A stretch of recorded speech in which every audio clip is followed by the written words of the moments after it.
Hello students, today one more novel we are taking 1984, which is written by George Orwell.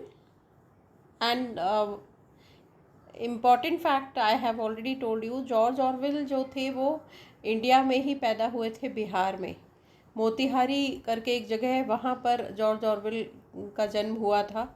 और बहुत interesting fact है कि ये novel 1948 में कंप्लीट हो गई थी, लेकिन उन्होंने जानबूझ के इसका टाइटल 1984 दिया क्योंकि वो एक फ्यूचर अजम्पशन था कि आगे सोसाइटी ऐसी होने वाली है। और उन्होंने इमेजिन किया, लेकिन कितना रेलेवेंट है कि हमारा निजता ख़त्म हो जाएगी, प्राइवेसी ख़त्म हो जाएगी, क्योंकि टेली स्क्रीन हर जगह लगे हुए हैं।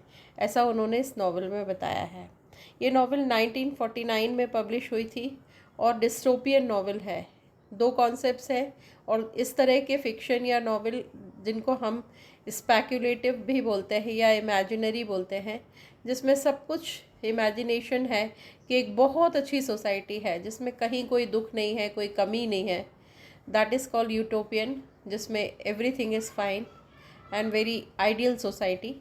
और एक है जिसमें सब कुछ केओस और इनकोहेरेंट है और सब कुछ प्रॉब्लम ही प्रॉब्लम है, ह्यूमैनिज्म नहीं है, कुछ नहीं है, तो दैट इज़ कॉल्ड डिस्टोपियन, जहाँ everything is disturbed, everything is in disorder. तो वो जो सोसाइटी है वो भी इमेजिनरी है, उसको हम डिस्टोपियन कहते हैं, क्योंकि हम ह्यूमन नेचर है तो कभी भी कहते हैं टू अर इज़ ह्यूमन, तो कंप्लीट तो हम कभी भी नहीं हैं। गलतियां हैं तो अच्छाइयाँ भी हैं, और अच्छाइयाँ हैं तो बहुत सारी कमियां भी हैं। तो मिक्स सोसाइटी में हम रहते हैं। मैंने आपको हमेशा बताया कि किसी भी वर्क का एक्शन टाइम और प्लेस बहुत इम्पॉर्टेंट है, और यहाँ इस नावल का प्लेस जो है वो है लंदन, राइट। तो ये एक छोटी सी जानकारी है। जहाँ तक ऑथर की बात है तो जॉर्ज ऑरवेल, ये उनका पैन नेम था, इनका रियल नेम था एरिक अर्थर ब्रेयर। तो याद रखिएगा, कम से कम वो बच्चे जो कॉम्पिटिटिव एग्ज़ाम दे रहे हैं, और आप भी कभी भी अगर आप 1984 का कोई क्वेश्चन एग्ज़ाम में कर रहे हैं या कोई भी क्वेश्चन आप करते हो, तो don't jump directly into the question, answer मत देने लगो। पहले ऑथर के बारे में बताओ, उनके इम्पॉर्टेंट वर्क बताओ, उनका बेसिक इंट्रोडक्शन बताओ। तो इसीलिए मैंने यहाँ लिखा है कि ये उनका ओरिजिनल नेम नहीं था, उनका ओरिजिनल नेम ये था। उनका बर्थ 25 जून 1903 में हुआ था और 1950 में उनकी डेथ हुई थी। और वो इसके अलावा एक बहुत ल्यूसिड, मतलब बड़े क्लियर उनके थॉट थे और सोशल क्रिटिसिज्म थे, और हमेशा अगेंस्ट ऑफ टोटैलिटेरियनिज्म, है ना। टोटैलिटेरियनिज्म मतलब टोटल, कि किसी के हाथ में अगर टोटल पावर आ गई तो फिर उसका मिसयूज़ होने लगता है। दैट इज़ कॉल्ड टोटैलिटेरियनिज्म, नाम से समझ में आ रहा है। और वो बड़े डेमोक्रेसी के फेवर में थे। और उनका बहुत फेमस वर्क है एनिमल फार्म, जितना कि 1984 है, आज भी इतना ही रेलिवेंट है वैसा ही एनिमल फार्म है। बहुत इंटरेस्टिंग नावल है, और भी हैं बहुत सारे वर्क, पर 1984 में के बाद ये वाला नावल भी उनका बहुत फेमस है। और ये 1945 में एनिमल फार्म रिलीज़ हुआ, और 1949 में 1949 में 1984 रिलीज़ हुआ, जो टोटैलिटेरियन रूल्स के ऊपर पूरा नावल है। बाकी डिटेल भी इसमें मैंने दिए हैं, आप पढ़ के देख लेना इसको।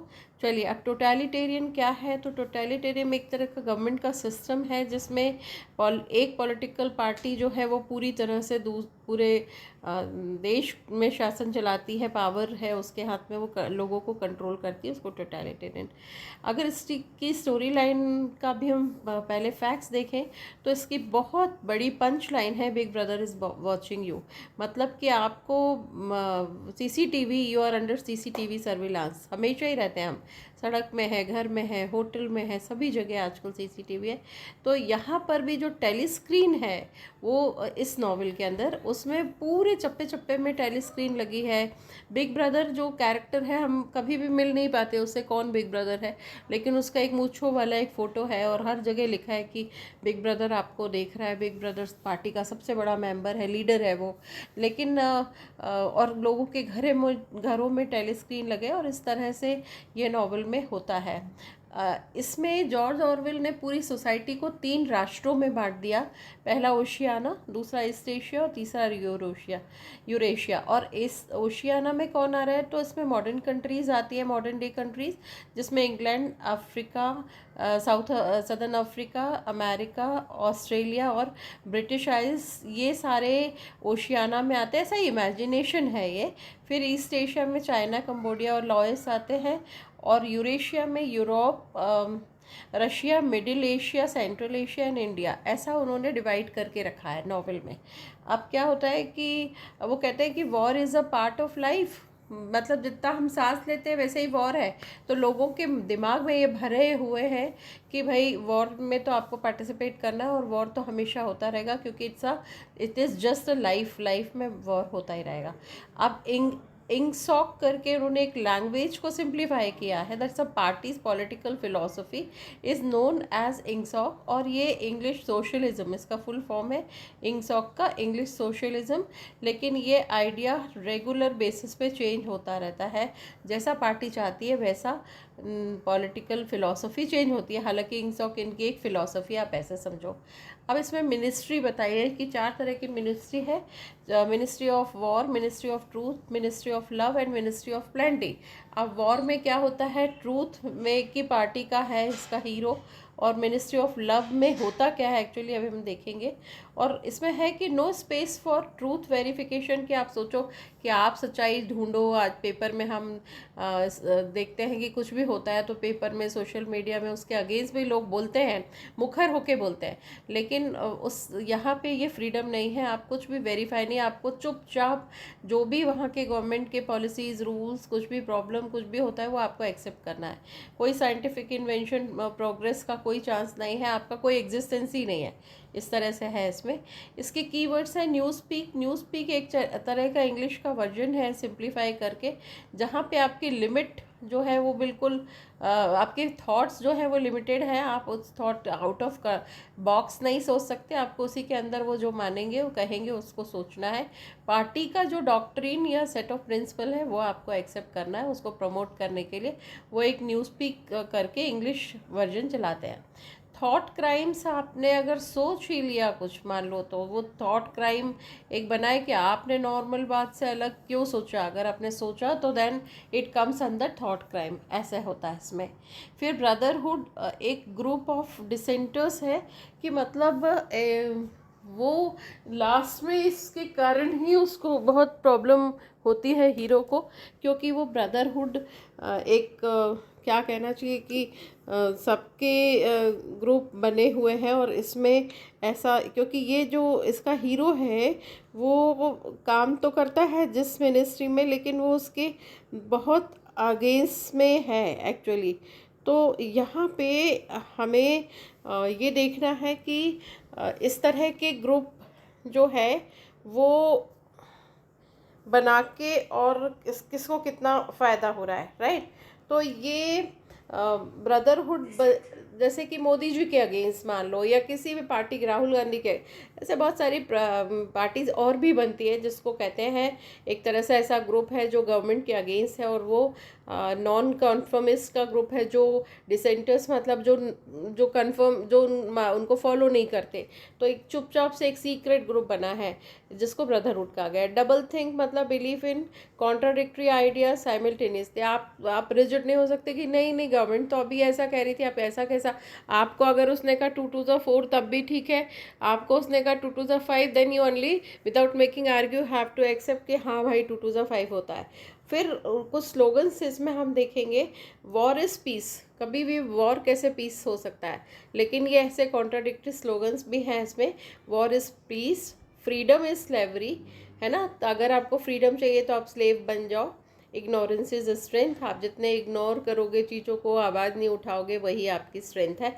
ऐसे इसमें कुछ स्लोगन्स फेमस है। ये सारी चीज़ें बहुत काम आने वाली है आपको, आप अच्छे से इसको पढ़ लेना, समझ लेना, तो आपको स्टोरी बहुत जल्दी समझ में आएगी। स्टोरी डिटेल में पढ़ो तो बहुत डिटेल भी उन्होंने दिया है, कई चीज़ें बहुत ज़्यादा डिटेल में ऑथर ने बताई, लेकिन स्टोरी पॉलिटिकल है और छोटी सी कहना सकते कि बहुत जल्दी आप समझ जाओगे। अभी मैं बताती हूँ स्टोरी। उसके बाद पार्टीज़ को इनकी 3 पार्टीज़ हैं, inner party, outer party, common people, है ना। इनर पार्टी मतलब जिसमें अंदर की बातें, बड़े 1-2 लाख सिलेक्टेड लोग हैं उसमें, और उसमें उनके सारी सीक्रेट्स और पॉलिसीज़ और जो भी डिस्कस होती है वो इन्हीं लोगों के साथ होती है।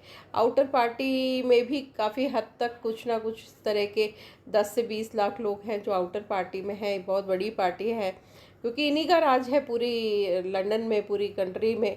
फिर उसके बाद बाकी लोग जो कॉमन पीपल हैं उनकी एक अलग कैटेगरी है, 3rd कैटेगरी है, और वो इमोशनली उनको चार्ज करते रहती है ये पार्टी, है ना। और जो बच्चे हैं वो उनको स्पाइस बना के रखा है, वो अपने पेरेंट्स के अगेंस्ट, वो नेबर्स के अगेंस्ट, सबके ऊपर ताक लगा के देखते रहते हैं। और बच्चों से वो इनोसेंट है इसलिए इस नॉवल में, तो वो बच्चों से हर बात उगलवा लेते हैं, ऐसा इस नॉवल में बताया। अब इसके मेन है कैरेक्टर्स, मैंने माइनर कैरेक्टर्स नहीं लिखे हैं यहाँ पे। मेजर कैरेक्टर्स में है विंस्टन स्मिथ और जूलिया। विंस्टन स्मिथ का हीरो है, मेल प्रोटैगनिस्ट है, जो 39 इयर्स का है और ओशियाना में रहता है, और उसकी पार्टी का नाम आउटर पार्टी है। और ये उस पार्टी में मिनिस्ट्री ऑफ ट्रूथ में काम करता है, जहाँ ये पास्ट को करेक्ट करता है और एरर्स को करेक्ट करता है। और ये रिकॉर्ड सेक्शन में है, रिकॉर्ड सेक्शन में है मतलब कि ये रिकॉर्ड डिपार्टमेंट में है, जहाँ पुराने रिकॉर्ड हिस्ट्री को ये चेंज करता रहता है समय के हिसाब से। तो ये इसका काम है, ये उस मिनिस्ट्री में ये काम करता है। जूलिया भी उसी पार्टी की, आउटर पार्टी की, उसी डिपार्टमेंट में काम करती है, उसी मिनिस्ट्री में काम करती है, मिनिस्ट्री ऑफ ट्रूथ में, पर इसका डिपार्टमेंट अलग है। ये फिक्शन डिपार्टमेंट में है और 26 साल की लड़की है, और ये इसकी नॉवल की हीरोइन है।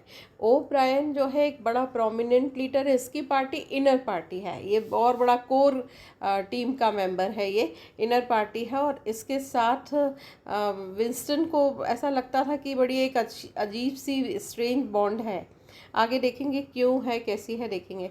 बिग ब्रदर जो है वो ओशियाना का सुप्रीम लीडर है, ओमनी प्रेजेंट है, हर घर में टेलीस्क्रीन के थ्रू बिग ब्रदर आपको वॉच कर रहा है। तो बिग ब्रदर का बहुत बड़ा रोल है, लेकिन बिग ब्रदर साक्षात कभी नहीं मिलता हमको नॉवल में। और हस्बैंड वाइफ है मिसेस पार्सन्स और टॉम पार्सन्स, जो विंस्टन के नेबर भी है, और मिस्टर पार्सन, टॉम पार्सन जो है मिस्टर पार्सन, वो विंस्टन के कोवर्कर भी हैं, वो उसके साथ उस पार्टी में वहाँ काम करते हैं। तो ये उनका एक, ये हमने मेजर कैरेक्टर्स देखे हैं। फिर रिपीट कर रही हूँ, ध्यान देना इसमें। विंस्टन स्मिथ मेन है, जूलिया उस फीमेल प्रोटैगनिस्ट है, ओ ब्रायन एक तरह का इसका क्या बोलना चाहिए कि इसका विद्रोह करने वाला पर्सन है। और बिग ब्रदर है, और मिस्टर मिसेस पार्सन्स है, पार्सन्स ध्यान रखना इसको, है ना। चलो अब मैं स्टोरी बता रही हूँ। स्टोरी जो है वो ये है कि इसमें यहाँ से, है ना, स्टोरी में कैरेक्टर्स कहाँ चले गए, कैरेक्टर्स है अभी हमने देखे ना। इस स्टोरी में क्या है कि विंस्टन स्मिथ, जब स्टोरी ओपन होती है तो विंस्टन स्मिथ जो है वो काम कर रहा है, और रिकॉर्ड डिपार्टमेंट ऑफ रिकॉर्ड्स में काम करता है वो। तो वो हमेशा हिस्ट्री में छेड़छाड़ करते रहता है। तो जब लिखता है तो उसको लिखते लिखते गुस्सा आता है, हमेशा वो रिवोल्ट करना चाहता है, लेकिन वहाँ पे डायरी लिखना भी क्राइम था। फिर भी एक पेन और डायरी और वो ख़रीदता है, जिस शॉप से ख़रीदता है उसको डाउट हो जाता है, और वो शॉपकीपर उससे कुछ कहता नहीं है, लेकिन ये ख़रीदता है। और ये ऊपर जाके और कभी कैफेटेरिया में जाकर गवर्नमेंट के अगेंस्ट, जिस पार्टी में वो काम कर रहा है उसी के बिग ब्रदर के अगेंस्ट में लिखना चाहता है कि ऐसा नहीं होता कि हर मतलब जीने का, वो कहता है कि मैं लाइफ को, I want to live a life, मैं इस तरह से नहीं रहना चाहता। लेकिन अब चूँकि ये गवर्नमेंट है, ऐसा ही है, तो उसको जीना पड़ता है उस हिसाब से। लेकिन वो काम करता रहता है मिनिस्ट्री में, और कोशिश कर रहा है किसी भी तरह से कोप अप करने की, लेकिन वो कोप अप कर नहीं पाता। मतलब उसको लगता है कि अच्छा, एक बात और कि ये जो पर्सन है ये शादीशुदा है, तो शादीशुदा रहता है। लेकिन क्या होता है कि इसकी वाइफ कैथरीन, नाम है इसकी वाइफ का कैथरीन, तो जो जा चुकी है विंस्टन को छोड़कर, क्योंकि वो यहाँ पर आपको लव मेकिंग नहीं कर सकते, आप प्यार नहीं कर सकते, सेक्स नहीं कर सकते, प्लेजर के लिए सेक्स नहीं कर सकते। क्योंकि वो आपकी सारी एनर्जी जो है वो सिर्फ गवर्नमेंट को या पार्टी को देना है, ऐसा होता है। तो विंस्टन जो है ये बड़ा उसकी वाइफ जो बोलती है उससे कि हाँ सही बात है, लव क्या करना, क्या उसको कोई इंटरेस्ट नहीं होता लव मेकिंग में, सेक्स में। वो कहती है कि नहीं नहीं ये सब फालतू है और टेली स्क्रीन है और हमें, तो वो इस तरह। और ये जो पर्सन है वो कहता है कि मैं Winston is determined to remain human under inhuman circumstances. ये बहुत इंपॉर्टेंट लाइन है कि Winston is determined to remain human under inhuman circumstances, कि मुझे परिस्थितियाँ कहीं वैसा ही क्रूअल मुझे भी ना बना दे, लेकिन मैं कितने भी टेलीस्क्रीन और सब everywhere telescreens are placed and फिर भी and my work is cubicle but I don't want to listen people. मैं इनको नहीं सुनूंगा, मैं ह्यूमन, मैं भी लाइफ को एंजॉय करना चाहता हूँ। एनीवे फिर अब वो क्या होता है कि एक दिन इनका, अच्छा इसमें एक 2 मिनट्स हेट 2 मिनट्स हेट क्या होता है, एक प्रैक्टिस है। तो वो मंथ में एक बार होती है, ये नॉवल में चल रहा है ऐसा। तो ये सबको करना है और उसमें आपको अपने अपने लीडर के, आपको जिससे भी हेट है तो आप 2 मिनट खूब चिल्लाओ, खूब बोलो। तो ये क्या करता है, चिल्लाता तो है, बोलता भी है, पर इसको गुस्सा आता है कि गवर्नमेंट के अगेंस्ट नहीं बोलता, लेकिन बोल नहीं सकता ज़ोर ज़ोर से। तो ये इस तरह से करता है। लेकिन जब ये यहाँ पर ये सब 2 मिनट हेट, ये ध्यान रखना 2 मिनट्स हेट, मैं लिखना भूल गई इसमें। तो ये जब चल रही है मीटिंग, मतलब 2 मिनट का ये है, तो उसमें ओब्रायन से इसकी आंख मिलती है। तो ये देखता है कि ओब्रायन कहीं ना कहीं, उसको एक बॉन्डिंग लगती है कि ओब्रायन, क्योंकि वहाँ खुल के तो आप बोल ही नहीं सकते, मेल्स के साथ भी आप अपनी अपनी एली या अपना बिलीव नहीं दिखा सकते, पर इसको ओब्रायन से मिलने में अच्छा लगता है। उसके बाद यहाँ पर ही इसको एक लड़की मिलती है, जूलिया, 26 साल की, और वो फिक्शन डिपार्टमेंट में काम करती है। तो पहले तो ये सोचता है कि जूलिया बहुत अगेंस्ट में, और मतलब मेरे बहुत अगेंस्ट होगी, और जूलिया जो है वो मुझे डिस्ट्रॉय करना चाहती है, मेरी एनिमी। लेकिन बाद में उसको अच्छी लगती है वो, और वो उनकी फ्रेंडशिप हो जाती है, और पता चलता है ऐसा कुछ नहीं है, दोनों एक दूसरे से। तो वो एक दिन अचानक ही ये सोच ही रहा है कि जूलिया मुझसे हेट करती है, लेकिन अचानक उसको क्या होता है कि वो एक नोट मिलता है जिसमें लिखा रहता है आई लव यू। तो फिर उसके बाद ये कन्विंस हो जाता है और ये मिलने लगते हैं। अब ये अकेले में मिलना चाहते हैं तो कहीं दूर जगह जाकर मिले, क्या करें। तो वो जूलिया और ये क्या करते हैं कि एक पार्टी के अगेंस्ट, बिग ब्रदर के अगेंस्ट जाके, और ये एक छोटे से रूम में रेंट में जाके रेंट रूम में मिलने लगते हैं, एक शॉप कीपर के ऊपर। वहाँ पे जूलिया और ये जो भी है प्यार व्यार करते हैं, सेक्स करते हैं, लेकिन इनको ये पता होता है कि ये अंडर सीसीटीवी कैमरा सब चल रहा है, लेकिन उसके बाद भी ये चांस लेते हैं, रिस्क लेते हैं और करते हैं। अब उसके बाद यहाँ पर ओब्रायन मिलता है इनको। तो ये सोचते हैं कि ओब्रायन तो बिग ब्रदरहुड पार्टी का मेंबर भी है सीक्रेटली, और ओब्रायन से इसकी एक अच्छी ट्यूनिंग है, ऐसा ऐसा विंस्टन समझ रहा है। तो ओब्रायन तो ये सब उसको अपनी बातें बता देता है ओब्रायन को, और वो क्या करता है कि कहता है कि ठीक है, और वो ओब्रायन इनका वेलकम करता है, ब्रदरहुड से वो मिलवाता है ओब्रायन को, और बताता है, कौन, विंस्टन बताता है कि मैं ब्रदरहुड का भी मेंबर हूँ, आप भी बन जाओ। इस तरह से वो धोखे में बेचारा सब बता देता है उसको। और विंस्टन क्या करता है कि ये सारी चीज़ें विंस्टन नोट करता है, और O'Brien welcomes into the brotherhood with an array of questions and arranges for Winston to be the copy to the book. अब क्या करता है ये कि ये बिग ब्रदर के फेवर में एक्चुअली काम कर रहा है, और वहाँ पे टेलीस्क्रीन में सारी चीज़ें नोट होती है, और जूलिया और ये मिलते हैं, और ये सारी इनका मिलना जुलना सब पकड़ा जाता है, क्योंकि ये सब ट्रैप हो जाते हैं उसमें। और फिर उसके बाद इसको विंस्टन के साथ में ओब्रायन इसके पूरे प्रूफ कलेक्ट कर लेता है, और इसको मिनिस्ट्री ऑफ लव में, जहाँ सबसे ज़्यादा क्रूअल है मिनिस्ट्री ऑफ लव, वहाँ पे इनको ले जाया जाता है, इनको जेल में डाल दिया जाता है। वहाँ कोई हवा नहीं होती, कुछ नहीं होता। और फिर उसके बाद यहाँ पर भी टेलीस्क्रीन लगा है और फिर ओब्रायन आता है और वो इतना टॉर्चर करता है विंस्टन को। और फिर विंस्टन पहले उस विंस्टन को डाउट होता है जब ओब्रायन को वो प्रिजन में देखता है, तो उसको लगता है ये भी किसी मिस्टेक यानी किसी क्राइम के कारण यहाँ आया है। लेकिन जब उसको 101 और 101 जो रूम है वो it is infamous for torture, तो वहाँ उसको रखा जाता है और उसके बाद वो कई महीने वहाँ टॉर्चर सहता रहता है। और उसके बाद उसको वही डबल थिंक, मतलब कहते हैं कि भाई 2 2 ज़ा 4 2 2 ज़ा 5, तो उसको बिलीव करना पड़ता है दोनों चीज़ों में, अभी 4 बोलो कल 5 बोलो, इस तरह से उसको खूब टॉर्चर करते हैं। और फाइनली फिर उसको 101 रूम में ले जाया जाता है और वहाँ पर ओब्रायन क्या करता है कि उसके सिर में, इसको सबसे ज़्यादा डर लगता है चूहों से, तो वो जो वहाँ का जो टॉर्चर है वो उन्हीं लोगों उस तरह से होता है कि अगर आपको जिस चीज़ से जितना ज़्यादा फियर है वही चीज़ आपको एक्सपोज करवाते हैं वो। और फिर Winston is expose with raids और उसके सिर में, और उसके मांस खा जाते हैं, उसकी आंखें खाते हैं। वो इतना परेशान, डरता भी है, वो इतना परेशान हो जाता है कि उसके मुंह से निकल जाता है कि डू इट टू जूलिया।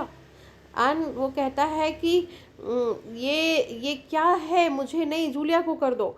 तो जूलिया जैसे वहाँ पर ये लोग देखते हैं कि यस, अब विंस्टन ने अपना माइंड चेंज कर लिया है, और उसके बाद उसको धीरे धीरे उसकी सज़ा कम होती है। और जूलिया के जब वो अगेंस्ट हो जाता है, बिल्कुल अगेंस्ट हो जाता है, तो फिर ये विंस्टन को छोड़ देते हैं। और फाइनली क्या होता है, विंस्टन अब देखता है कि टेलीस्क्रीन में लोग मतलब बैठे हैं, सब कुछ चल रहा है, और वो फिर एक कैफ़े के ट्री के नीचे बैठा है और देखता है कि सब कुछ डेली रूटीन में, वो अपने नॉर्मल रूटीन में आ गया है। लेकिन जूलिया अब उसको थोड़ी ओल्ड एज दिख रही है क्योंकि वो भी इतनी परेशान होके आई है। अब उसका जूलिया से कोई अट्रैक्शन नहीं है और अब उसने बिग ब्रदर को प्यार करना शुरू कर दिया है। तो कुल मिलाकर नॉवेल में हमने देखा, मैं इसका एक बार रीकैप दे देती हूँ कि कुल मिलाकर 4 लाइन की स्टोरी है कि विंस्टन स्मिथ जो है 39 इयर्स का पर्सन है, और कैथरीन अपनी वाइफ को सिर्फ इसलिए छोड़ा क्योंकि वो उसको प्यार नहीं करती थी। वो कहती थी कि सेक्स प्रोडक्शन के लिए होना चाहिए, वो सेक्स प्लेजर चाहता था क्योंकि वो एक ह्यूमन बीइंग है, वो लाइफ को जीना चाहता है। Life is like for pleasure, for fun, for, ऐसा सोचता है वो। लेकिन वो वहाँ पे जिस मिनिस्ट्री ऑफ ट्रूथ में काम करता है, वो उसका नाम ही मिनिस्ट्री ऑफ ट्रूथ है, जहाँ सबसे ज़्यादा रिकॉर्ड्स को का डिस्टॉर्शन होता है, टेम्पर करता है रिकॉर्ड्स को। लेकिन वो गुस्से में रहता है और वो एक डायरी ख़रीद के लाता है, जिस शॉप से लाता है उस शॉपकीपर को डाउट हो जाता है, और वो शॉपकीपर इसको दे तो देता है और ये डायरी लिखता है, जबकि डायरी लिखना मतलब पनिशेबल, सीवियर पनिशेबल क्राइम है, लेकिन फिर भी लिखता है वो, और उसमें बहुत अगेंस्ट लिखता है वो। और फिर उसके बाद एक दिन 2 मिनट्स हेट, एक इनकी प्रैक्टिस होती है, तो वहाँ पे ये इसकी आँख ओब्रायन से मिलती है, तो इसको लगता है कि ओब्रायन एक बड़ा अच्छा, मेरे से एक अजीब सी एक स्ट्रेंज बॉन्डिंग है ओब्रायन के साथ, तो ये सोचता रहता है। और वो उसी बीच में जूलिया मिलती है, इसको लगता है जूलिया उसी में मिनिस्ट्री ऑफ ट्रूथ में ही काम करती है इसके साथ, लेकिन इनके डिपार्टमेंट अलग होते हैं। ये डिपार्टमेंट ऑफ रिकॉर्ड में काम करता है, रिकॉर्डिंग में, और वो डिपार्टमेंट ऑफ फिक्शन में काम करती है। तो ये बस इतना ही फ़र्क रहता है। लेकिन होता क्या है कि जूलिया जब उसको एक नोट देती है कि आई लव यू, क्योंकि जूलिया भी जानती है कि प्यार करना बहुत बड़ा जुर्म है, फिर भी दे देती है उसको। और उसके बाद ये सीक्रेटली मिलते हैं और एक शॉपकीपर के ऊपर रेंट में रूम लेके मिलते हैं, यहाँ मिलते हैं, वहाँ मिलते हैं। और फिर उसके बाद ओब्रायन को ये हर बात बता देता है। तो वहाँ पर एक ब्रदरहुड करके एक नॉन कन्फर्मिस्ट का ग्रुप है, और उसको भी ये ज्वाइन कर लेता है, और ओब्रायन को फिर ये बताता है और मिलवाता भी है ब्रदरहुड को कि हम लोग भी इसके मेंबर हैं, आप भी बन जाओ। उसको लगता है brotherhood is in my favour. और उसके बाद जब ब्रदरहुड सारे प्रूफ कलेक्ट कर लेता है, तो फिर उसके बाद जूलिया और ये अंडर अरेस्ट हो जाते हैं, और उसके बाद इनका टॉर्चर शुरू होता है। और फिर इनको 101 रूम नंबर में ले जाया जाता है, जहाँ पे जिस जिस भी पर्सन को जिस चीज़ से सबसे ज़्यादा नाइटमेयर है, बहुत डर है उनको उन्हीं चीज़ों को तो उनसे मिलाया जाता है। तो जो विंस्टन स्मिथ है ये रेड से बहुत डरता है, तो उसके सिर में, मुंह में, सारी जगह रेड्स छोड़ दिए जाते हैं और वो सारे चूहे उसके कान को खाते हैं, मुंह को खाते हैं। तो इतना टॉर्चर होता है कि कहता है कि मुझे क्यों, जूलिया को भी टॉर्चर करो। और बस फिज़िकली तो उसको करते ही हैं टॉर्चर, मारते भी हैं खूब, सब होता है, he is beaten like anything. लेकिन साथ में जब मेंटल टॉर्चर में उसके मुंह से जूलिया के अगेंस्ट बातें निकलती है तो ये समझ जाते हैं कि अब इसका विंस्टन अब दिमाग से टूट गया है और वो उसका मेंटल स्टेटस तोड़ना चाहते हैं। और वो finally he is broken up. और जब वो सरेंडर हो जाता है तो फिर वो बाहर आता है और देखता है कि टेलीस्क्रीन और सब कुछ अभी भी चल रहा है, सब लोग अपनी दबे मन से ज़िंदगी जी रहे हैं और खुश होने का नाटक कर रहे हैं। वो भी अपने आप को ऐसे ही खुश बताता है। अब उसको जूलिया दिखती भी है तो उसके मन में जूलिया के लिए कोई फेवर नहीं, कोई फीलिंग्स नहीं है। और इस तरह से यहाँ पे वो जब बिग ब्रदर को प्यार करने लगता है, उसकी बातें मानने लगता है, नॉर्मल हो जाता है, तो वो छोड़ दिया जाता है। तो इस तरह से ये जो स्टोरी है वो ख़त्म हो जाती है। लेकिन ये बात है कि कंट्रोल, वॉर, इमोशनल कंट्रोल, आपके थॉट कंट्रोल, आपका लव, आपकी फीलिंग, सब कुछ जब आप एक पार्टी कंट्रोल करने लगती है तो तो फिर कहते हैं ना कि जब पीक पे कोई चीज़ जाती है तो फिर कहीं ना कहीं लोग रिबेल करते हैं और रिवॉल्यूशन होता है। आपने देखा होगा कि अगर हम अभी भी देखें तो ऐसा नहीं है कि यहाँ पर और भी कंट्रीज़ में, इवन चाइना में आप देखो, पीपल्स रिपब्लिक ऑफ चाइना, वहाँ टोकन नंबर है, आप कितना टोकन सिस्टम है, अगर आपको टोकन नंबर आपका ज़्यादा है तो आपको प्रमोशन मिलेगा, आपको उसके प्रिविलेजेस मिलेंगे। ऐसा होता है चाइना में अभी भी।